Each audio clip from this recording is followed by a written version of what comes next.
கிறிஸ்துவுக்குள் மிகவும் பிரியமான சகோதர சகோதரிகளே, இயேசு கிறிஸ்துவின் நாமத்தினாலே உங்கள் யாவருக்கும் எனது அன்பின் நல்வாழ்த்துதலையும் வணக்கத்தையும் தெரிவித்துக் கொள்கிறேன்.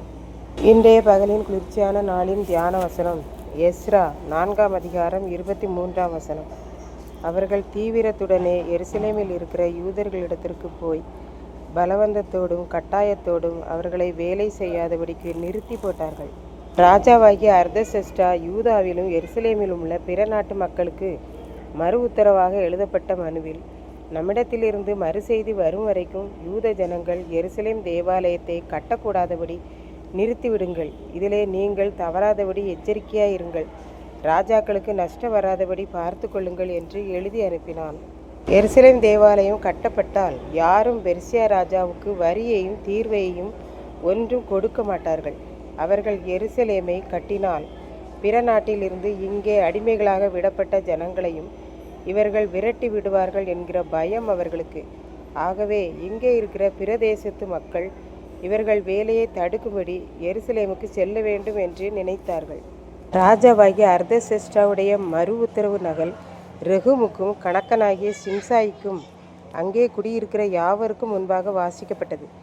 அப்போது அவர்கள் தீவிரமாய் வந்து யூதர்களிடத்திற்கு போய் பலவந்தத்தோடும் கட்டாயத்தோடும் அவர்களை வேலை செய்யாதபடிக்கு நிறுத்தி போட்டார்கள். அப்போது அந்த வேலை பெர்சியா ராஜாவாகிய தரியுவின் 2ஆம் வருஷ ராஜ்யபாரம் மட்டும் நிறுத்தப்பட்டிருந்தது. பெர்சியா ராஜாவின் கடிதத்தை வாங்கி ஆண்டவருக்கு பிரியமில்லாத அந்நிய நாட்டு மக்களும் அந்நிய ஜாதி மக்களும் எருசலேமிலும் யூதேயாவிலும் குடியிருந்து கொண்டு இவர்களுடைய தெய்வங்களையும் வழிபட்டு கொண்டு ஆண்டவருக்கு அவ்வப்போது பலியிட்டு கொண்டு இங்கே தப்பி மீந்திருக்கிற யூதர்களுடனே சண்டை போட்டு கொண்டும் கொள்வனை கொடுப்பனை செய்து கொண்டும் இருந்தார்கள். ஆகவேதான் 70 வருஷ காலமாக அடிமைகளாக பாபிலோனுக்கு அனுப்பப்பட்ட யூதர்கள் மறுபடியும் வருகிறார்கள், இந்த ஆலயம் கட்டுகிறார்கள் என்றவுடனே இவர்களுக்கு பயம். அவர்கள் இருக்கிற இடத்திலே நாம் இருக்கிறபடியால் நம்மை விரட்டி விடுவார்கள் என்கிற பயத்திலே தீவிரத்துடனே சென்று ஆலய கட்டுமான வேலையை நிறுத்தி போட்டார்கள் என்று பார்க்கின்றோம். இப்படித்தான் ஒரு குடும்பம் பல பிரச்சனையினாலும் வியாதியினாலும் மிகவும் கஷ்டப்பட்டு கொண்டிருந்தது. எவ்வளவு வருமானங்கள் வந்தாலும் அவர்கள் வியாதிக்கே செலவாகி விடுகிறதால் மிகவும் வறுமையிலே அந்த குடும்பம் வாடியது. இவர்கள் இப்படி வறுமையில் இருப்பதால் இவர்கள் குடும்பத்தினர் யாரும் இவர்களிடம் பேச மாட்டார்கள். இப்போது இவர்கள் அருகிலுள்ள வீட்டாரிடம் கொஞ்சம் பேசிக்கொண்டு இருந்தார்கள்.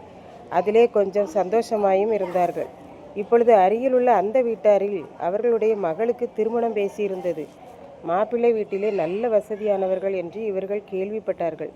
அவர்கள் மட்டும்தான் தன்னுடைய வீட்டிற்கு கொஞ்சம் அனுசரணையானவர்கள் என்கிற யோசனையெல்லாம் மறந்து விட்டார்கள். தன்னுடைய வீட்டில் கஷ்டங்கள் வியாதிகள் பல பிரச்சனைகள் இருந்தாலும் அதையெல்லாம் பொருட்படுத்தாமல் தீவிரத்துடனே பஸ் பிடித்து ஏறி சென்று அந்த மாப்பிள்ளை வீட்டாரிடம் சென்று அந்த பிள்ளை அப்படி இப்படி என்று இல்லாத குறைகளை எல்லாம் சொல்லி திருமணத்தை தடை பண்ணி போட்டார்கள். தங்களுடைய வீட்டில் 1000 குறைகள் இருந்தாலும் அடுத்தவர்கள் வீட்டில் எந்த நல்லதும் நடக்கக்கூடாது என்பதில் அதி தீவிரமாய் இருந்தார்கள் என்று பார்க்கின்றோம். இதை கேட்டுக்கொண்டிருக்கும் எனக்கன்பானவர்களே, இப்படித்தான் அன்றைக்கு பெர்சியா ராஜாவாகிய அர்தசஷ்டாவின் மறு செய்தி மனுவை வாசித்ததும் யூதாவிலும் எருசலேமிலும் இருக்கிற அந்நிய ஜாதியினரும் அந்நிய நாட்டினரும் இவர்கள் இங்கே வரக்கூடாது, யூதர்கள் ஆலயத்தையும் கட்டக்கூடாது என்பதில் உறுதியாயிருந்து தீவிரத்துடனே கட்டாயத்தோடும் பலவந்தத்தோடும் அவர்கள் செய்கிற ஆலயத்தின் வேலையை தடை பண்ணி போட்டார்கள் என்று பார்க்கின்றோம். இன்றைக்கும் நாம் எப்படி இருக்கிறோம்? அருகில் உள்ளவர்கள் பிற மக்கள் எல்லாரும் வாழ வேண்டும், நன்றாயிருக்க வேண்டும் என்று நினைக்கிறோமா என்பதை சிந்தித்து பார்ப்போம். நாம் யாரும் நன்றாயிருப்பதை தடை செய்யாமல் இருந்து ஆண்டவரை நோக்கி ஜெபித்து, ஆண்டவரே எனக்கு ஆசீர்வாதம் கிடைக்க எதுவும் தடையாயிராதபடி காத்து கொள்ளும் என்று ஜெபிப்போம். கர்த்தர் தாமே இந்த வார்த்தைகளை ஆசீர்வதிப்பாராக. ஆமென். ஜெபம்.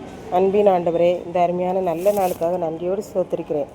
இப்பொழுதும் இந்த வார்த்தைகளை கேட்டுக்கொண்டிருக்கிற யாவரும் மற்றவருடைய ஆசீர்வாதத்தை தடுக்கிறவர்களாக அல்ல, ஆசீர்வாதத்தை பெறுகிறவர்களாக பெற்று கொடுக்கிறவர்களாக இருக்க அருள் புரியும். மீட்பர் இயேசு கிறிஸ்துவின் நாமத்திலே தாழ்மையோடு வேண்டிக் கொள்கிறேன் பிதாவே. ஆமென்.